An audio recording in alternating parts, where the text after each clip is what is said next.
Okay guys, pinalambot ko muna siya, pinakuluan ko siya sa tubig. Nilagyan ko ng kaunting asin at paminta para lumambot muna yung ating pork bago natin itostado ng bahagya. So palalabasin natin yung mantika niya.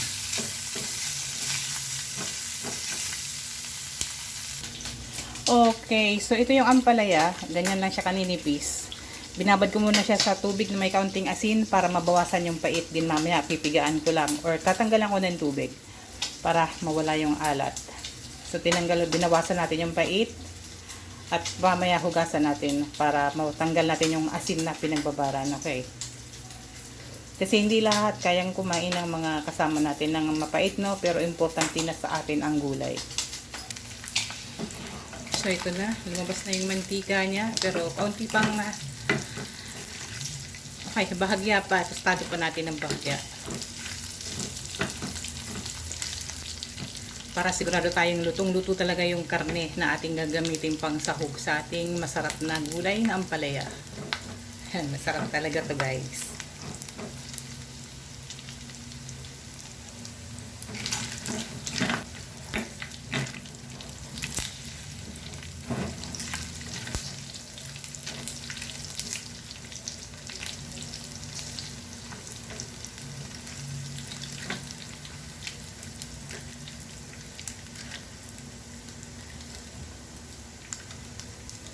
So, okay na yan. Ito na rin yung mantika niya, yung ating gagamitin pang gisa.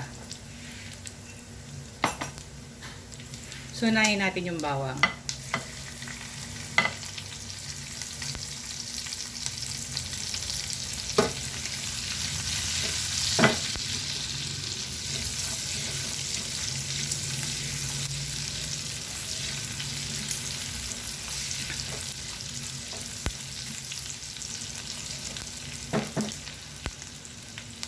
Okay na yan, nagbago na yung kulay ng ating bawang. Ilagay natin yung sibuyas. Puting sibuyas ang gamit ko.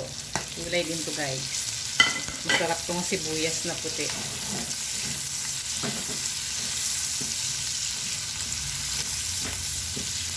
Sobrang mahal ang sibuyas ngayon na magdi-December. Nasa yung 1/4 na is 90 pesos. So, mo yun.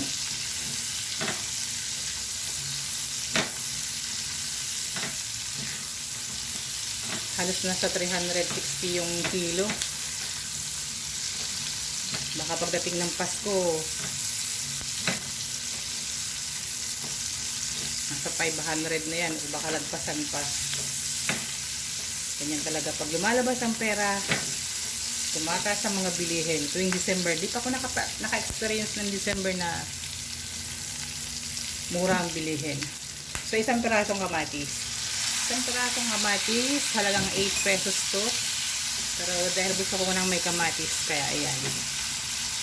8 pesos isang piraso. Sobrang mahal ng mga bilihin ngayon. Kaya paano mo babudgetin yung pagkain? Yung pang sahog ko is 91. So ayan, kulang 100. Kasi medyo marami-rami to. 91 ba to? 100 plus yata. Siyempre, pag bibili ka ng pansahog kasi, yung siguraduhin mo na makakain ng mga kasama mo. Hindi yung gagawin mo lang pampalasa kahit hindi makakain. So, dapat lahat pwedeng kainin.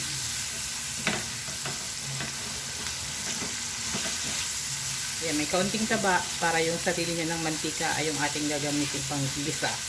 Yung sa ganun ay malasang malasa ang ating niluluto.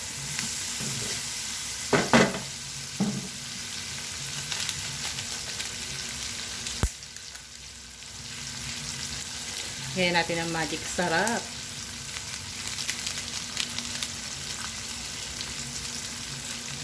Actually kasi pag ampalaya ang niluluto ko, laging ampalaya with egg lang. Kasi yun ang talagang kinakain nila. Pero ito, and sa nahugan ko, baboy naman or pork. Pangit kasi, no? Pag sinabing baboy, parang bagamat yun ang tawag sa kanya. Gawin na nating mas magandang pakinggan. Ginamit kasi yung salitang baboy sa hindi magandang paraan. Okay. So, ayan. Lutuin pa natin yung ating Pang sahog.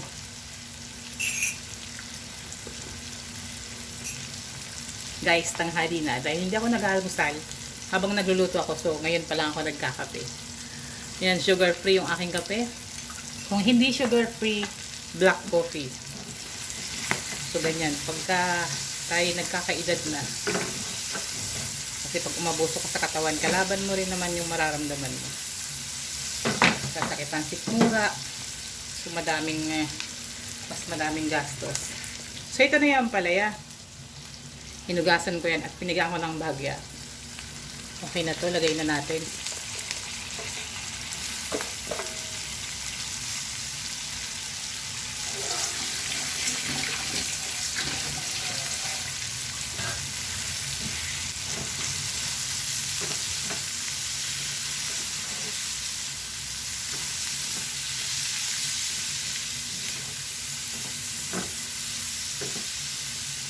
Ito guys, yung mga tutong-tutong na yan, sayang yan. Kaya ang gagawin natin, maglalagay tayo ng kaunting tubig.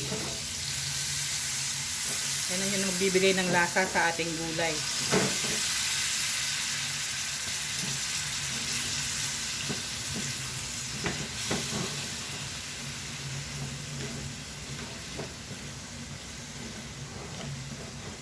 Ayan, wala na, no?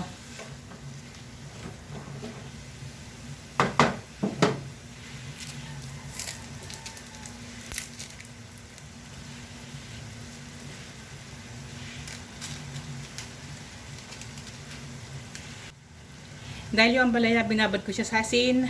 Then, yung pork na pinalambot ko, may asin na. Naglagay ako ng kaunting magic sarap. So, hindi ko na kailangan maglagay ng asin dito sa gulay. Sakto na yung lasa nito. Lutuin na lang natin ang bahagya.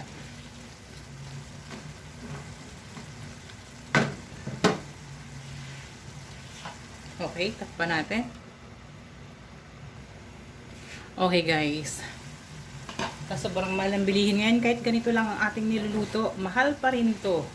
Yung ampalaya ko is halagang 60 pesos, isang piraso. Yung pork, 128.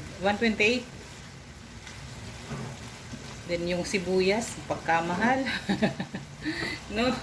Yung mga pangsahog natin. Kaya mahal pa rin. Okay, lutuin pa natin ng bahagya yung ampalaya para naman talagang makain nila.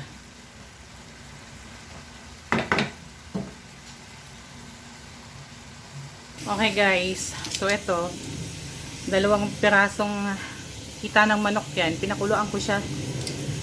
Yan, patis, paminta, asin, yan, dahon ng laurel, sibuyas at bawang. Para malasa na yung ating chicken, fried chicken. So, ipa-fried ko yan. So, okay na. Luto na tong ating gulay. Okay na to. Salin ko lang.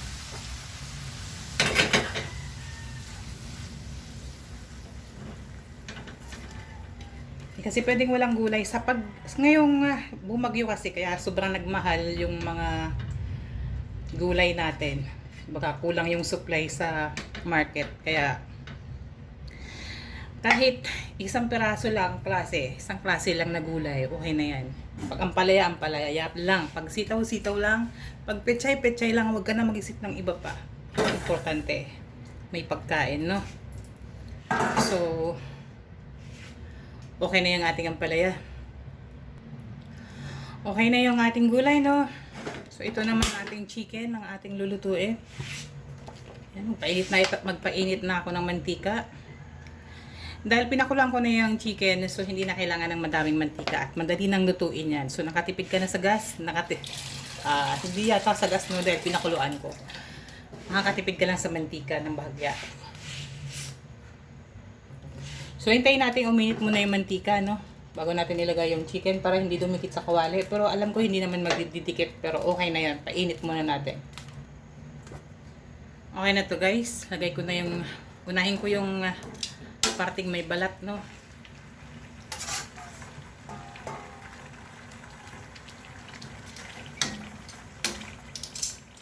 Okay na yan. Tatakpan ko lang para maganda yung pagkakaluto. Hindi na natin kailangan ng breeding. Mas masarap pang kainin to. Yung tipong lahat at buto lang talaga yung matitira pagka ganyan ang luto sa chicken. Okay, check na natin.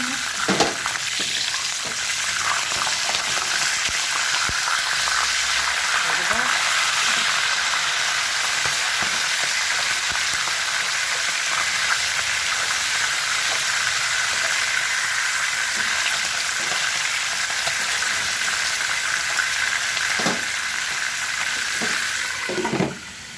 Parang Max Fried Chicken Max's Fried Chicken yung ating recipe sa ngayon.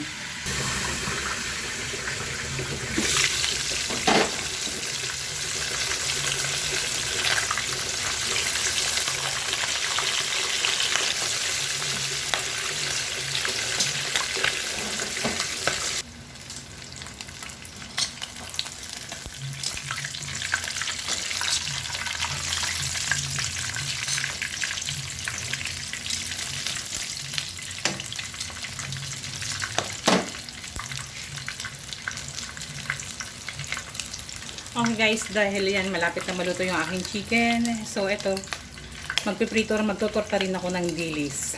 Ayan. Nakababad siya sa cornstarch, harina, paminta, ayan, saka pampalasa. Lagay ko ng konting bechin dyan. Yun lang. Okay na tong ating chicken, no? Hindi rin masarap pagka yung tostado. Importante lutong-luto. Ayan, sumalambot, malasa, at pagka ganitong pagkakaprito sa chicken, wala kang itatapon. Buto lang talaga. Ayan, gusto nila yung ganito. Walang harina. Dahil matagal na akong hindi nakakatikim ng tortang dilis. Kaya ayan, magtuturta ako ng dilis. Favorite din to ng panganay ko.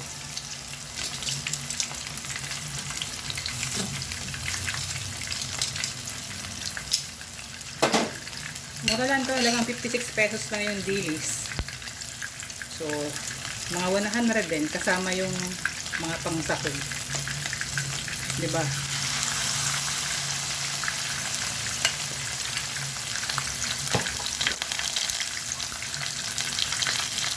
Yung sana crunchy yung pagkakaprito ko nito. Kasi, cornstarch, harina, then sa malamig na tubig ko muna ilano para malutong.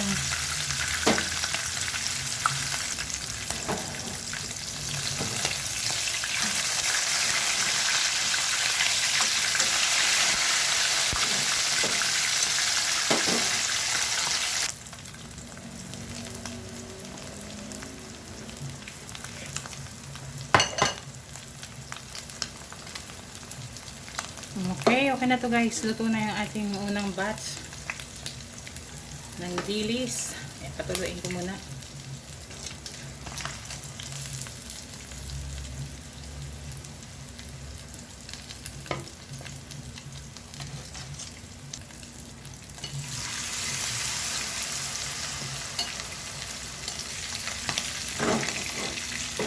Ayan, so halagang 300 para sa tatlong recipe or mga 350. Halagang 350 for tatlong recipe, diba? Sarap na yung ating pagkain. Higit sa lahat may tira pa to, hindi pa to mauubos. Matipid na. Isang lutuan lang para mamaya hindi na matipid sa gaas. So kung gusto mainit, pwede ko na lang itong painit pwede sa mantika uli or sa oven na.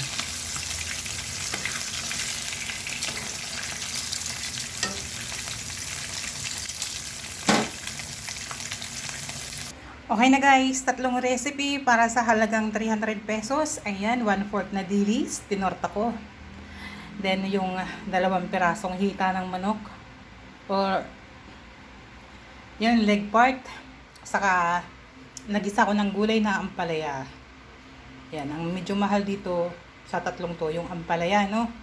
Gulay na ampalaya kasi yung sahog ko dyan ay pork, so 100 plus.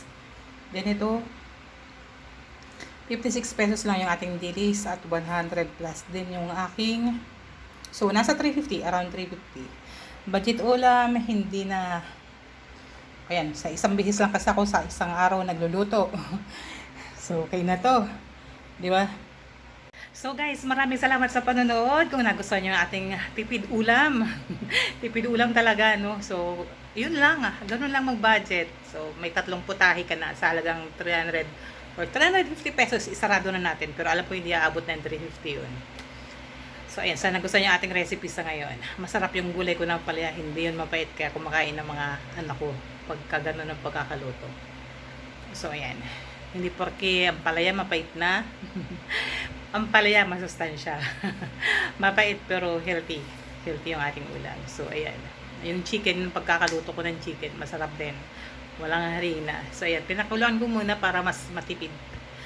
Matipid at siguradong luto. O, di ba? Ayan. So, yung dilis din. Pag gusto nyo ng isda, yung nga lang sa dilis din, norta ko.